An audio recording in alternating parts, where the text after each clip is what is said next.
જાફરાબાદ તાલુકાના મોજે બાબરકોટ ગામે UltraTech cement limited, Narmada cement works Babarkot અને ગુજરાત સિમેન્ટ વર્ક્સ ખોવાયા આ બંને કંપનીઓ દ્વારા ગામના અજ્ઞાન ખેડૂતો પાસેથી 20 થી 30 વર્ષ પહેલા લાલચ આપી કે તેમના લાગતા લગતા લોકો મારફત છેતરપિંડી કરીને ગામના ખેડૂતો પાસેથી તેમની જમીનના દસ્તાવેજ કરાવી લીધેલ અને ભવિષ્યના ભાવો આપવાની શરતે જમીનની ખરીદી કરેલી હતી, તેમજ ખેડૂતોની સંમતિ લીધા વગર જ સંપાદન એવોર્ડ પ્રસાર કરીને ખેડૂતોની કિંમતી જમીનો પચાવી પાડેલ છે.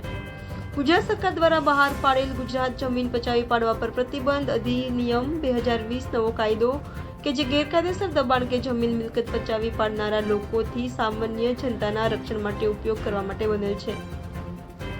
ત્યારે આવા કાયદાનો કંપની દ્વારા ગામડાના ગરીબ ખેડૂતો સામે હથિયાર તરીકે ઉપયોગ કરવામાં માંગે છે. ગુજરાત જમીન પચાવી પાડવા પર પ્રતિબંધ અધિનિયમ 2020 કાયદાથી પણ વિપરીત છે. આથી આ અંગે આપ સાહેબ દ્વારા યોગ્ય તપાસ કરીને બાબરકોટ ગામના ખેડૂતોના હિતમાં યોગ્ય નિર્ણય કરવા નમ્ર અરજ કરી હતી. Reporter Jayesh Limbani, Saurashtra news, Jafrabad.